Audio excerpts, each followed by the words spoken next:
दुनिया की इन दो बड़ी आर्थिक ताकतों के नेताओं की मुलाकात पर न केवल भारत बल्कि बाकी तमाम देशों की भी नजरें लगी थीं कि दोनों नेता संबंधों को किस तरह से आगे बढ़ाते हैं। राजधानी के हैदराबाद हाउस में गुरुवार को प्रधानमंत्री नरेंद्र मोदी और चीन के राष्ट्रपति शी जिनपिंग के बीच बैठक करीब 1.5 घंटे तक चली और इस दौरान सीमा विवाद जैसे विवादित मसलों के साथ ही आर्थिक संबंधों को मजबूत करने और सांस्कृतिक रिश्तों को ऊंचाइयों पर ले जाने पर विस्तार से बातचीत हुई। मोदी और शी की इस शिखर वार्ता के बाद पीएम मोदी के बयान से ही ये साफ हो गया कि वो चीन से रिश्तों को कितनी अहमियत देते हैं। चीन हमारा सबसे बड़ा पड़ोसी है। भारत के राष्ट्र निर्माण और विदेश नीति में पड़ोस का बहुत महत्वपूर्ण स्थान है। आज हम दुनिया के दो सबसे बड़ी आबादी वाले सबसे बड़े विकासशील देश हैं। दोनों देश बड़े पैमाने पर आर्थिक और सामाजिक परिवर्तन में जुटे हुए हैं।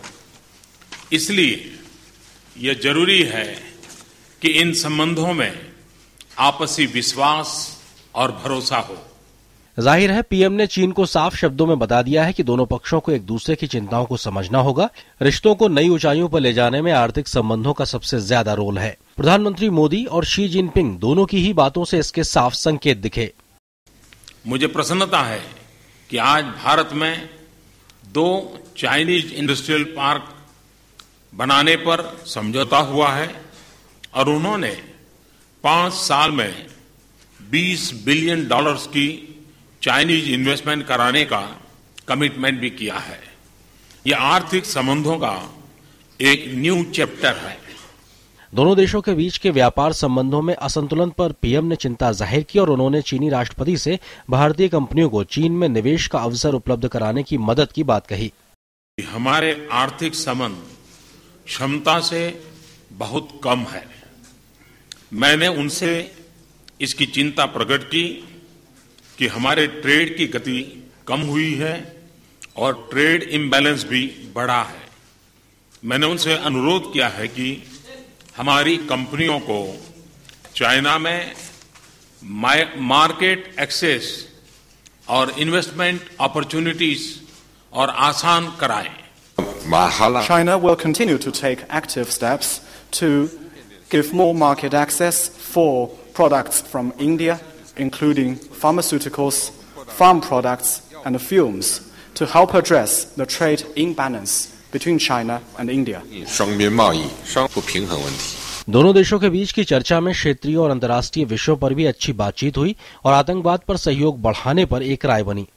एक शांतिपूर्ण और स्थिर क्षेत्र में हम दोनों देशों में के हित में है। इसमें एक शांतिपूर्ण, स्थिर और समृद्ध अफगानिस्तान की भी आवश्यकता है। आतंकवाद और अतिवाद के विरुद्ध हम अपना सहयोग बढ़ाएंगे।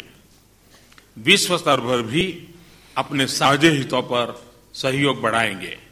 प्रधानमंत्री ने इस बात पर खुशी जाहिर की है कि उनकी सरकार बनने के कुछ महीनों के अंदर ही शी जिनपिंग भारत आए हैं। प्रधानमंत्री ने कहा है कि दोनों देश एक दूसरे के विकास में योगदान दे सकेंगे। प्रधानमंत्री के मुताबिक भारत और चीन मिलकर इस क्षेत्र की शांति, स्थिरता और समृद्धि को भी बढ़ा सकेंगे और विश्व अर्थव्यवस्था को नई दिशा और ऊर्जा दे सकेंगे। लेकिन इसके लिए ये जरूरी है कि इन संबंधों में आपसी विश्वास और भरोसा कायम हो। पीएम ने कहा है कि दोनों देशों ने तय किया है कि अपने आदान प्रदान को हर स्तर पर बढ़ाएंगे और शिखर सम्मेलन का सिलसिला बनाए रखेंगे। प्रधानमंत्री ने चीन को भारत में विशेषकर बुनियादी सेवाओं और विनिर्माण क्षेत्र में निवेश के लिए आमंत्रित किया है।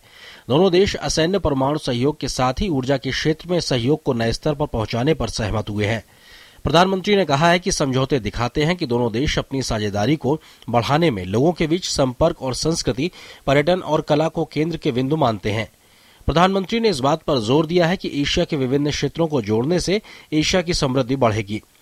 दोनों देशों ने बांग्लादेश, चीन, भारत, म्यांमार यानी BCIM आर्थिक गलियारे पर भी चर्चा की। चीन के राष्ट्रपति शी जिनपिंग ने प्रधानमंत्री नरेंद्र मोदी और राष्ट्रपति प्रणब मुखर्जी का धन्यवाद करते हुए भारत के प्रति भी आभार व्यक्त किया है और साल 2015 की शुरुआत में पीएम मोदी को चीन यात्रा के लिए आमंत्रित किया है। चीन 2015 को विजिट इंडिया ईयर के तौर पर मनाएगा, जबकि भारत 2016 में विजिट चाइना ईयर मनाएगा। दोनों देशों के बीच बातें तो काफी अच्छी हुई हैं और उम्मीद है कि रिश्तों की नई इमारत इसी आधार पर स्थापित होगी। भारत और चीन के बीच द्विपक्षीय संबंधों पर एक बात तो अब साफ जाहिर होती है कि हमें सीमा विवाद को सुलझाते हुए ही आगे बढ़ना होगा।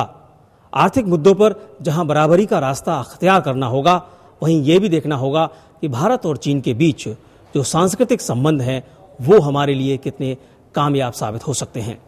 अपने सहयोगी सुधाकर दास और कैमरामैन अनिल खन्ना के साथ ऋषि कुमार, डीडी न्यूज, दिल्ली।